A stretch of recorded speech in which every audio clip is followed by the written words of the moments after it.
Revolution 2 ప్రకటన గ్రంథం 2వ అధ్యాయం. నీ క్రియలను, నీ కష్టమును, నీ సహమును ఎరుగుదును.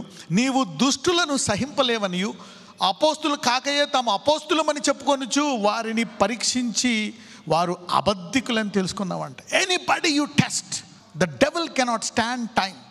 ఎందుకంటే సైతానుడికి దేంతో కనెక్ట్ ఉంది? టైంతో. తన బిడ్డలకి టైంతో కనెక్షన్ లేదు. ఎందుకంటే ఆయన నీకు ఇచ్చిన జీవము శాశ్వత జీవము. ఈవెన్ నువ్వు కూడా ఎక్కడైనా ఉంటే టైంతో పాటు బయటపడిపోతావు. If you have anything evil in you, నీలో ఏదైనా ఒక దేవుని చిత్తానుసారమైనది లేదనుకో, అది బయటపడిపోతుంది. మంచి బయటపడిపోతుంది, చెడు కూడా బయటపడిపోతుంది. You cannot test. అందుకే testing is a very powerful weapon. నీలో పరిశుద్ధాత్మ ఉంది, నువ్వేం చేయాలంట? పరీక్షించాలి. అప్పుడప్పుడు అడగాల. చిన్న ప్రార్థన చాలా సమస్యల్ని గట్టెక్కిస్తుంది. చాలాసార్లు ఏమనుకుంటాం తెలుసా మనం? దేవుడు మనతో మాట్లాడు. అది వరాలు ఉన్న వాళ్ళతోటే మాట్లాడతాడు. అద్భుతాలు చేస్తేనే, ఎవరో గిఫ్ట్, ఉపవాసం ఉండాలా, ఇలాగా అలాగా ఒక రకంగా కరెక్టే. కానీ ఆయన ఎవరైతే సూపర్ స్పిరిచువల్గా ఉంటారో వాళ్ళతోటి మాట్లాడతాడు. ఎవరైతే అస్సలు స్పిరిచువల్గా ఉంటారో వీళ్ళకంటే ఎక్కువ వాళ్ళ మీద కేంద్రీకరిస్తాడు దేవుడు. ఒక గొర్రె తప్పిపోతే ఆ గొర్రె అంటే పోయి ఆ గొర్రెని పట్టుకొస్తాడు, లేదా 99 విడిచిపెట్టి. ఆయన ఏమంటాడు? డాక్టర్ రోగుల కొరకు, నేను నశించిపోతున్న గొర్రెల వద్దకు నేను పాపుల కొరకే వచ్చానంటాడు. నువ్వు పొరపాటున నువ్వు ప్రార్థన చేసిన ఆ తండ్రి 2 చేతులతో ఎదురెక్కి నేను హత్తుకుంటాడు. So don't disqualify yourself. మనం అలా అనుకొని ప్రార్థించాం. ఒక్కొక్కసారి ప్రతిదీ పరీక్షించాలంట, ఈవెన్ ద ట్రూత్. అందుకే యేసయ్య కూడా ఏమంటాడో తెలుసా? నన్ను మీరు డైరెక్ట్గా తెలుసుకోవద్దు, రుచి చూసి తెలుసుకో. అడుగు, నేను నీ జ్ఞానం ఇస్తాను. కన్ఫ్యూజన్లో ఉండక. I don't need to be in confusion. Ask, I will give you. ఆయన జ్ఞానమును అడిగితే ఎలాగిస్తాడంటే, జ్ఞానము ధారాళముగా ఇస్తాడండి. అవన్నీ గద్దించడండి. He want to give you amazing wisdom. అందుకనే గత బంధకాల నుంచి మనం బయటపడాలా. మన ట్రెడిషన్స్, సంప్రదాయాల నుంచి కరెక్ట్గా వాటిని గౌరవించాలి, కాదన్న ప్రేమించాలి. కానీ దేవుణ్ణి అడగాల, ప్రభువా నేను ఇంకా ఏం తెలుసుకోవాలా, నేను ఇంకా ఏంటి అని. అయితే ఇక్కడ అపోస్తులు, ఎందుకంటే ఇది పునాది. Apostles and prophets are the foundations. I want to give you that scripture. Ephesians 2:20 please. క్రీస్తు యేసే ముఖ్యమైన మూలరాయి అయి ఉండగా అపోస్తలులను ప్రవక్తలను వేసిన పునాది మీద మీరు కట్టబడి ఉన్నారు. అందుకని ఇప్పుడు అపవాది ఏదైనా మార్చాలి అంటే, సత్యాన్ని మార్చాలంటే ఎక్కడ అటాక్ చేస్తాడు? ఏ రూపంలో వస్తాడు? అపోస్తుల రూపంలో వస్తాడు, ప్రవక్తల రూపంలో వస్తాడు. దాన్ని కొంచెం మార్చేసినా చాలు, ఇప్పుడు అవి జరగవు. అప్పుడు మాట్లాడాడు, ఇప్పుడు మాట్లాడు. అప్పుడు కరెక్టే, ఇప్పుడు కరెక్టే. ఎలాగా అంటారా? యేసు ప్రభువారు ఆయన ముఖం ఎలా ఉందంట? సూర్యుడే ఆయన నుంచి తీసుకుంటున్నాడంట కాంతి. ఇప్పుడు సూర్యునికి ఇక్కడే కొంచెం ఎండ, ఎక్కడో కొన్ని వేల కిలోమీటర్ల దూరంలో ఉండే సూర్యుడు ఎండాకాలం ఇక్కడ ఉంటే వడదెబ్బకి వెళ్ళిపోయిన చాలామంది ఉన్నారు. మరి ఈయన నుంచే ఆ సూర్యుడు ఆ వేడి తీసుకుంటే, ఇప్పుడు సూర్యుని ఎవరు తయారు చేశారు? దేవుడే. మరి అంత శక్తి గల ఆయన తన మహిమతో గనక ఆయన ఒకవేళ అపియర్ అయితే మనిషి బతుకుతాడా? బతకడు. కరెక్టే అది. ఇప్పుడు ఆయన మహిమ తగ్గిపోయిందా? ఇప్పుడు పోనీ ఆయన మహిమ ఏమన్నా పెరిగిందా? చెప్పండి. పెరగలేదు, తగ్గలేదు. చాలా మహిమ, శక్తి గల మహిమ, మనం లెక్కించలేనంత మహిమతో ఇప్పటికీ అలాగే ఉన్నాడు ఆయన. నిన్న నేడు నిరంతరము ఏకరీతిగా ఉన్నాడు. అయితే ఆయన మనిషితో మాట్లాడడానికి వస్తున్నప్పుడు మహిమను తగ్గించుకొని మాట్లాడతాడా, లేకపోతే డైరెక్ట్గా వచ్చి మాట్లాడతాడా? సింపుల్. ఇప్పుడు దేవుడి తన కుమారుడు, చాలా శక్తి కలిగిన కుమారుడు, ఈ భూమి మీదకి రావడానికి ఆయన ఏ శరీరాన్ని ఎంచుకున్నాడు? అబ్రహాము శరీరాన్ని. అందుకే ఆయన భేదవాడయ్యాడు. అవునా కదా? ఎందుకు? నిన్ను నన్ను మళ్ళా ఆ ధనవంతమైన అసలు శరీరాన్ని ఇవ్వడానికి. So when God comes, he can come in a diminished stage. నీ కళ్ళు బాగా ఉన్నాయి, శత్రువు వచ్చినప్పుడు కొడతావు. అదే మీ అబ్బాయి 6 నెలల పిల్లోడు అన్నాడు, వాడిని నిలబట్టుకుంటావా? నిలబట్టుకుంటావు. ఎంతమందికి అర్థమైంది నేను చెప్పేది? So God will deal with you in such a way. You got it now? God can come down and talk to you and sit with you. ఒక్కొక్కసారి అంటాడు, మోషేతో ఎలా మాట్లాడాడంట? ముఖాముఖిగా. He can talk in a diminished light. కొంచెం కాంతితో వచ్చాడు. అలాగ అంటే కొంచెం కాంతి ఎక్కువతోటే కనపడ్డాడు. అందుకని మోషే ముఖం కూడా ఏమైందంట? వెలుగుతుందంట. So God can talk. ఒక వచనము తీసుకొని, you cannot generalize that scripture. Okay, so you should be careful. అందుకే బైబిల్ అంతా చదవాలి. పక్కన బైబిల్ అంతా చదవండి అన్నాను. Read the Bible. Don't take one scripture and generalize it. ఒక చోట ఉంటుంది, యేసు ప్రభువు అంటారు, వ్యభిచారులైన చెడ్డ సంతానము ఏమడుగుతున్నారంట? సూచక్రియ అడుగుతున్నారంట. ఎందుకు అక్కడ శాస్త్రులు పరిసయ్యులు అని ఏం చేస్తే పట్టుకుందామా అని దుష్ట హృదయంతో అడిగితే ఏమంటాడు? వ్యభిచారమైన చెడ్డ సంతానము అద్భుతాన్ని అడుగుతుంది అంటాడు. అదే తోమ మరి వ్రేలు పెడితే కానీ నమ్మనంటే దేవుడు ఏం చేశాడు? వచ్చి ఇదిగో చూడు అంటాడు. If you have a right heart, నీకు సరైన హృదయం ఉండి మంచి హృదయం ఉంటే ఒక్కొక్కరితో ఒక్కొక్కరు మాట్లాడతాడు. కఠినలు ఏదో వికటం చూపిస్తాడు, ప్రేమ గల వాళ్ళతో ప్రేమ, విశ్వాసం ఎదగలు ఉంటుకుంటే గొప్ప అద్భుతం చేస్తాడు. ఆయన చనిపోయి లేచిన తర్వాత అందరికంటే ఎక్కువ అద్భుతాలు 12 మందికి చూపించాడా లేదా? ఒక మాట ఉంటుంది బైబిల్లో, ప్రమాణములంట. అంటే నీకు మళ్ళా డౌట్ రానంత విశ్వాసం అంట. You will not doubt again. మరి యేసుప్రభు వారు కూడా ఒక వ్యక్తికి చేసి ఇది ఎవరికి చెప్పొద్దు అన్నారు. కరెక్టే ఒక చోట. మరి అదే యేసుప్రభు వారు మీరు వెళ్ళి ఆ దయ్యం పట్టిన అతన్ని చెప్పి ఏమంటాడు? నేను నిన్ను వెంబడిస్తానంటే ఒక మాట అంటాడు. అక్కడ తీయండి ఒకసారి ఆ మాట. నువ్వు నాతో రాక, నీవు వెళ్ళి దేవుడు ఎంత గొప్ప కార్యాలు చేశాడో వెళ్ళి చెప్పు అని చెప్పి ఆ వ్యక్తికి చెప్తాడు. అనేక అద్భుతాలు ఆయన అందరి ముందు చేశాడు. ఒకళ్ళ శాస్త్రులు పరిచయాలు అందరూ ఉంటుండగా ఈ వచ్చ చేయగలవాడిని స్వస్థపరుస్తాడు. స్వస్థపరుస్తాడు. ఏం చేశాడు? ఆయన చేపట్టుకొని అందరి ముందు ఏం చేశాడు? స్వస్థపరిచాడు. అప్పుడు ఏం చేసుకున్నారా వాళ్ళు? ఈయన్ని చంపేద్దామని చూశారు. లాజరస్ని సెక్రెట్గా చేశాడు. అందరి ముందు చేశాడా? అందరి ముందు చేశాడు. అయితే ఎప్పుడైతే అనేకులు ఈయన దేవుడా కాదా, ఈయన విశ్వాసియా కాదా, ఈయన ప్రవక్త కాదా, ఈయన దేవుడు కుమారుడా కాదా అని నిజంగా హృదయంతో పరీక్షించి తెలుసుకుందామని అనుకున్న వాళ్ళకి ఆయన చూసి అనేకులకు చెప్పమన్నాడు. ఎప్పుడైతే ఈయన ఏం చేసినా దాన్ని తప్పు పట్టుకొని చంపేద్దాం అనుకున్న వాళ్ళకి ఏమన్నాడు? వాళ్ళకి చూపించాడా? చూపించలేదు. He never did any miracle for them. తన సొంత ఊరికి వెళ్తే అవిశ్వాసులు ఉన్నారంట. బైబిల్లో ఒక మాట ఉంటుంది, ఆయన అనేకమైన కార్యాలు అక్కడ చేద్దాం అనుకున్నా కానీ ఆయన చేయలేదు. You see that. ఆయన ఏం చేయకుండా వెళ్ళిపోతుంటే కూడా ఒక స్త్రీ ఆమె విశ్వాసంతో చెంగు పట్టుకొని స్వస్థపడ్డది. అప్పుడు అందరి ముందు బయలుపరిచాడు. ఆమెని పట్టుకొని అందరి ముందు బయలుపరిచాడు. అమ్మ, నీ విశ్వాసమే నిన్ను స్వస్థపరిచింది. So you cannot take one scripture and become a hero. లూకాసు వార్త 8వ అధ్యాయం 37వ వచనం.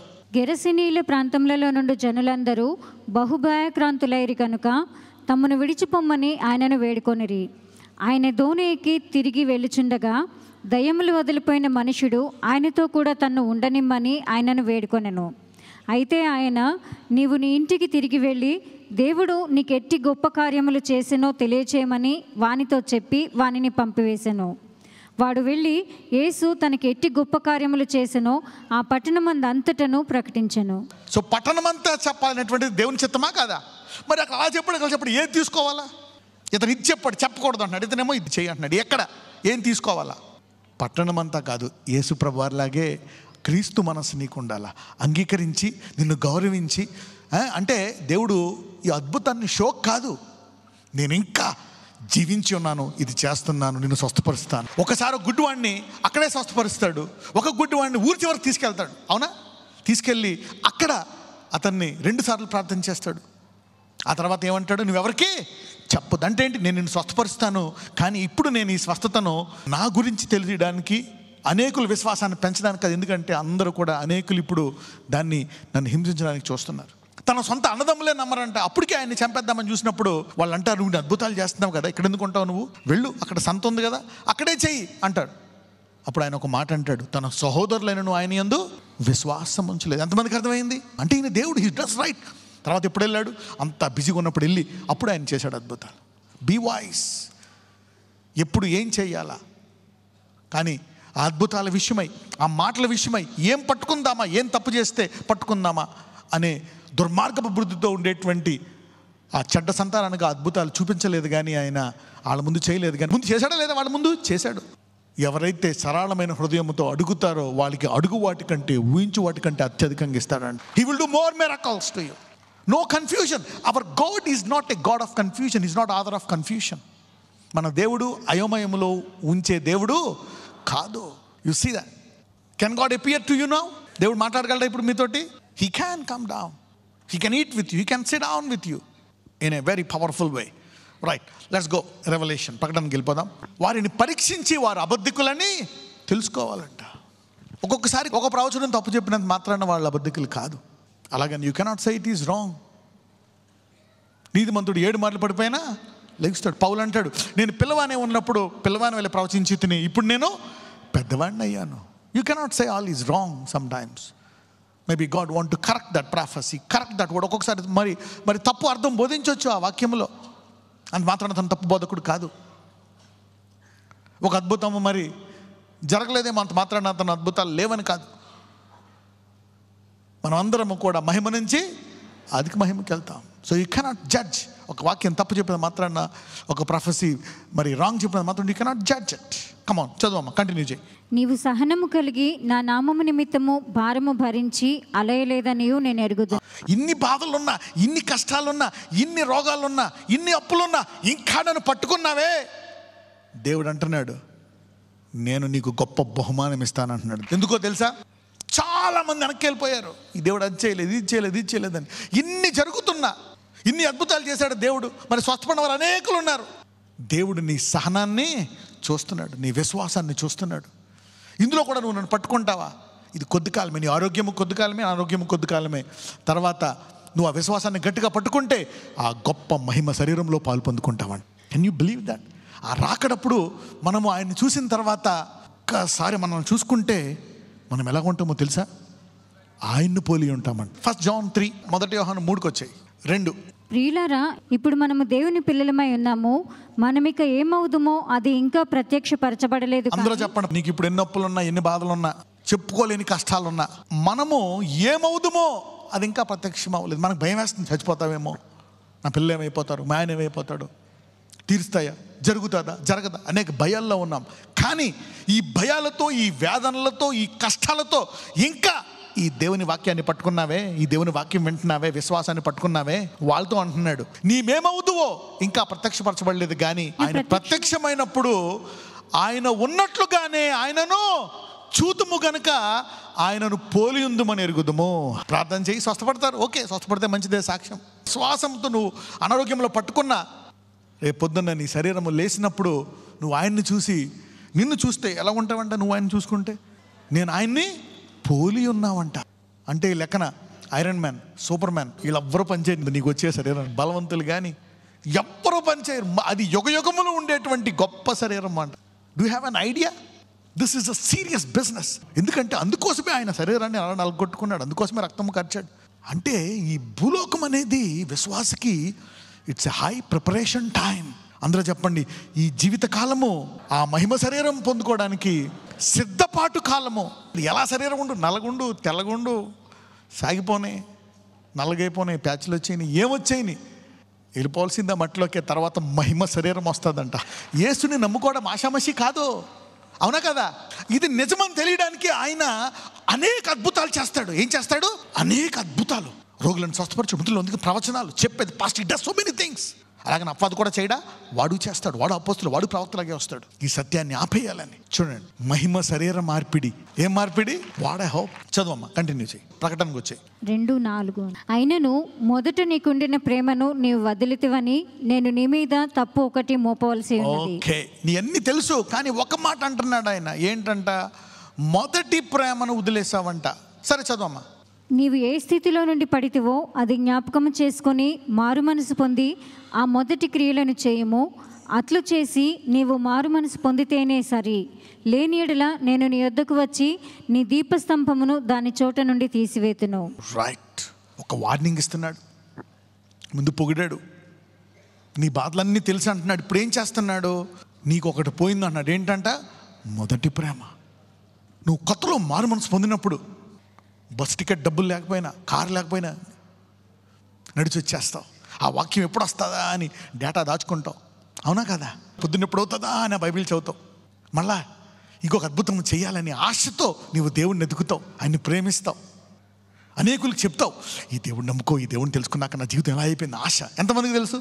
లవ్ మ్యారేజెస్లో ఫస్ట్ ఎలా ఉంటుంది, వివాహంలో కూడా స్టార్టింగ్ 1 నెల, 6 నెలలు, సంవత్సరం ఎలా ఉంటుంది, తర్వాత 2వ సంవత్సరం, 10 ఏళ్ళ తర్వాత ఎలా ఉంటుంది. కొంతమందికి 6 నెలల తర్వాత మొదలవుతుంది, కొంతమందికి వారం తర్వాత మొదలవుతుంది, మనకు తెలియదు. కానీ ఫస్ట్ లవ్ దేవుడు చెప్తున్నాడు ఎలాగా. అది మళ్ళీ అక్కడి నుంచి ఆ ఎగ్జైట్మెంట్, ఆ ఎంతూజియాసం అది పోయిందంట. మనం దేవుడు వరాలు అడుగుతాం, సడన్గా డబ్బులు వచ్చి, జాబ్ వచ్చి, అన్ని సెటిల్ అయ్యేటప్పటికి చాలే. సో లేచిన వెంటనే నా దేవుని సన్నిధిలోకి వెళ్ళాలా, ప్రార్థించాలా, వాక్యాన్ని చదివి స్తుతించి నేను వస్తాను. The first love. మీరు అందులో పడిపోయారు. ఆ ఎంతూజియాసం, ఆ ఎగ్జైట్మెంట్, ఆ హృదయము లేదు, ఆ ప్రేమగల హృదయము. ఎందుకు అలా జరిగిపోయింది? దానికి మళ్ళీ వెళ్ళండి అంటున్నాడు. ఒకవేళ అలా వెళ్ళకపోతే ఏమంటున్నాడంటే, నేను నీ వద్దకు వచ్చి దాన్ని ఏమంటున్నాడంట? మారు మనసు అంటున్నాడంట. అట్లు నీవు మారు మనసు పొందితే. అందరూ మారు మనసు అనండి. అంటే మారు మనసు అంటే ఏంటి? మొదటి ప్రేమ అనండి, ఫస్ట్ లవ్. ఆ ఎక్సైట్మెంట్ అది పోకూడదు. దేవునిలో ఉదయం లేచిన వెంటనే సమయం గడపాలా, టైం ఇవ్వాలా, స్తుతించాలా, ఆరాధించాలా. ఒకవేళ అలా చేయకపోతే నీ యొద్దకు వచ్చి నీ దీపస్తంభమును దాని చోట నుండి తీసివేస్తానంట. దీపస్తంభం అంటే ఏంటి? ఇక నువ్వు వెలుగ్గా ఉండవు. ఎవరైనా ఒక కొవ్వొత్తుని వెలికి చక్కెర పెడతారంట, దీపస్తంభంలో ఉంటాయి. ఇప్పుడు అన్నాడంట ఆ స్తంభాన్ని తీసేస్తా. So you will not be any more light. ఇక నువ్వు వెలుగ్గా ఉండవు, ఇక నీకు ఆ సామర్థ్యం అనేది ఉండదు అంటున్నాడు దేవుడు. ఇక్కడ వార్నింగ్ ఇస్తున్నాడు. You won't be an influencer anymore. నాలో దేవుడు ఉన్నాడు. నీలో దేవుణ్ణి చూసి అమ్మో ఈ విశ్వాసి దేవుని యొక్క కుమారుడు అని ఇతరులు అనుకునేటట్టు ఆ సామర్థ్యం నీలో పోతుందంట. You will not be an influencer. మళ్ళా మారు మనసు అంటున్నాడు. చదవండి. అయితే ఈ ఒకటి నీలో ఉన్నది, నికోలాయితుల క్రియలు నీవు ద్వేషించుచున్నావు, నేను కూడా వీటిని ద్వేషించుచున్నాను. ఒక రకంగా నికోలాయితులు అంటే చాలా ఉన్నాయన్నమాట. నేను ఎప్పుడు చెప్తా ఉంటాను, కంట్రోలింగ్. మనిషి కంట్రోల్ చేస్తాడు. ఈ అధికారి హై, ఆ అధికారి ఇక్కడ ఉంటాడు. ఎందుకంటే కొన్ని అనకూడదు, వాళ్ళు కూడా దేవుడు మారుస్తాడు. అవునా కదా? So you see that. దీన్ని ఏమంటారంటే the doctrine of Nicolaitans. Controlling, hierarchy, lineage, maintenance. వాళ్ళు ఏం చెప్పారో వీళ్ళు కూడా అదే చెప్పాలి. వాళ్ళ విశ్వాసం ఏంటో వీళ్ళది కూడా అదే ఉండాలి. ఇంకా దేవుడితో కనెక్షన్ మనకు తెలియదు. దేవుడు ఎవరిని ఎన్నుకుంటాడు? కానీ శిష్యులు ఏం చేశారు? నీవు ఎవరినో నీ చిత్తానుసారమైన అడిగి ప్రార్థించి ఆయన చిత్తాన్ని తెలుసుకున్నారు. అవునా కదా? Apostles are called by God, not by man, not by seniority, by inspiration, by power. So ఇది డాక్ట్రిన్ ఆఫ్ నికోలాయిట్స్ అంటున్నాడు. చూద్దాం. చెవిగలవాడు ఆత్మ సంఘములతో చెప్పుచున్న మాట వినుగాక. చెవిగలవాడు అంటే ఇది సంఘానికే కాదు, ఎఫెస్కే కాదు. ఎంతమందికి చెవులు ఉన్నాయి అంటే అన్ని సంఘాలకి చెవిగలవానికి. అదే కాదు, సంఘం బయట ఉన్నవాడికి కూడా చెవి ఉందా లేదా అంటే ప్రతి మనిషికి చెప్తున్నాను అంటున్నాడు దేవుడు. ఇది everyone who has ear can hear this. This is not for the Ephesian church but for everybody. చదవండి. జయించువానికి దేవుని పరదేశులో ఉన్న జీవవృక్ష ఫలములు భుజింపనెత్తును. ఏదైనా తోటలో అయితే దేవుడు ఒకటి బుద్ధి జ్ఞానములు గల ఫలము, ఇంకొకటి ఏంటి? జీవవృక్షము. అది తింటే ఇంక మనిషి చనిపోడంట. నీవు కనుక ఇవన్నీ ఇక్కడ జయిస్తే అంటే ఏమంటున్నట్టు, నిత్యము బతికే సామర్థ్యాన్ని నీకు ఇస్తానంట పరలోక రాజ్యములో. Eternal life, I will give you eternal life. చూసారా? అంటే వార్నింగ్ ఇస్తున్నాడు. ఈ సంవత్సరం మీకు మళ్ళా మారు మనసు కలుగును గాక. First love, the first love in every area of your life. God is telling the Ephesians. ఇప్పుడు పరీక్షించి ఎవరికైతే తెలియదో చూడండి, ఇక్కడ ఒక మాటకి వెళ్దాం. ఆ నికోలాయితుల దగ్గరికి వెళ్ళండి ఒకసారి. అయితే ఈ ఒకటి నీలో ఉన్నది, నికోలాయితుల క్రియలు నీవు ఈ సంఘానికి చాలా సామర్థ్యం ఉంది. ఎంత సామర్థ్యం అంటే అబద్ధ ప్రవక్తల్ని, అపోస్తుల్ని పట్టేసుకుందంట. మే దిస్, ఈ జ్ఞానం మీకు కలుగును గాక. You will know who is true and who is false. The devil doctrine cannot stand the time of test. అదే కాదు, ఈ నికోలాయితుల డాక్ట్రిన్ అమ్మో వద్దు, వాళ్ళ బోధలు మాకు వద్దు అని అక్కడి నుంచి వచ్చేసాయంట. కాకపోతే ఒకటి జరిగిందంటే ఏంటంటే మొదటి ప్రేమ ఒకటే పోయిందంట. The first love is gone. So God is telling. ఒక్కసారి అందరూ దేవుని ప్రార్థిద్దామా? ఎందుకంటే ఆయన అంటాడు దీపస్తంభాన్ని తీసేస్తాడంట. అంటే నీ సామర్థ్యాన్ని తగ్గిపోతుందంట. నీ ఆర్థిక సామర్థ్యం, నీ పరిశుద్ధత, నీకుండే సామర్థ్యం, నీ ప్రార్థనా శక్తి, నూతన శక్తి తగ్గిపోతుందంట. ఎంతమంది దీపస్తంభం మీద ఉండాలనుకుంటున్నారు? Power and influence. నువ్వు ప్రార్థించగా కార్యాలు జరుగుతాయి, నువ్వు అడగగా దేవుడు చేస్తాడు, నువ్వు స్తుతించగా పరలోకం సంతోషిస్తుంది. Let's ask God for the first love. Come on, ask God that I will come back to the first love. మొదట ప్రాధాన్యత వివాహం. ఎవరికి వాళ్ళ ముందు ప్రాధాన్యత? దేవుడికి. Easy from God. మొదట ఉదయాన్నే లేచి ప్రార్థిస్తాడా? ఇతను గుడికి వెళ్తాడా? దేవుని ఆత్మల ప్రకారం ఇతనికి సామర్థ్యం ఉందా? దేవుడు అంటే ఇష్టడా? చూడాలన్నమాట. వివాహంలో ఇతను మారు మనసు పొందాడా లేదా? వ్యాపారస్తుడా, ఉద్యోగస్తుడా, ఇతను ఎంత బలమైన వాడు పరీక్షించాలా. నీకు మారు మనసు ఉంటే అవతల వాళ్ళు కూడా మారు మనసు అని చూస్తావు. నీకు లేకపోతే వాళ్ళని కూడా చూడు. కమాన్, అందరూ అడుగుదాం, ప్రార్థించుకుందాం. నజరేయుడైన యేసయ్య, ఏదైతే వారు తలంచి ధ్యానించారో అది మాకు అసాధ్యమయ్యా, కానీ ఈరోజు మేము ఏదైతే తలంచుకున్నామో అది నీకు అప్పగిస్తున్నాము. పరిశుద్ధాత్ముడా, మేము అనుకున్నవి మా జీవితంలో జరిగించడానికి మా సామర్థ్యము చాలదు, మేము బలహీనులము నాయన. నీవు సామర్థ్యము దయచేయండి, నీవు ఆ బలాన్ని దయచేసి నీవు నీ కృపని దయచేయమని ప్రార్థిస్తున్నాం. Lord Jesus, give me your strength. అయ్యా, నేను చదువుకి ఎంత ప్రాధాన్యత ఇస్తున్నాను, సొంత ఇల్లు కావాలని ఎంత ప్రాధాన్యత ఇస్తున్నాను, నా పిల్లలు ప్రయోజనం అవ్వాలంత అంత ప్రాధాన్యత ఇస్తున్నాను అయ్యా, అదే రీతిగా అంతకంటే ఎక్కువ ప్రాధాన్యత నీకు ఇవ్వాలి నాయన. I want to give my preference to you. ఎఫ్ఎస్సికి ఇచ్చినటువంటి సంఘములో నేను ఇంకా నీతి న్యాయములతో జీవించాలి నాయన. ఇంకా ఎక్కువసేపు నేను ప్రార్థించాలా, ఇంకా నేను ఉపవాసం ఉండి నేను లోతుగా నీతో సహవాసం కలిగి ఉండాలా. ఆ జీవవృక్ష ఫలములు నేను అనుభవించాలి నాయన. I want to go in to that zone. నజరేయుడైన యేసునామమున ప్రార్థిస్తున్నాము తండ్రి, ఆమెన్.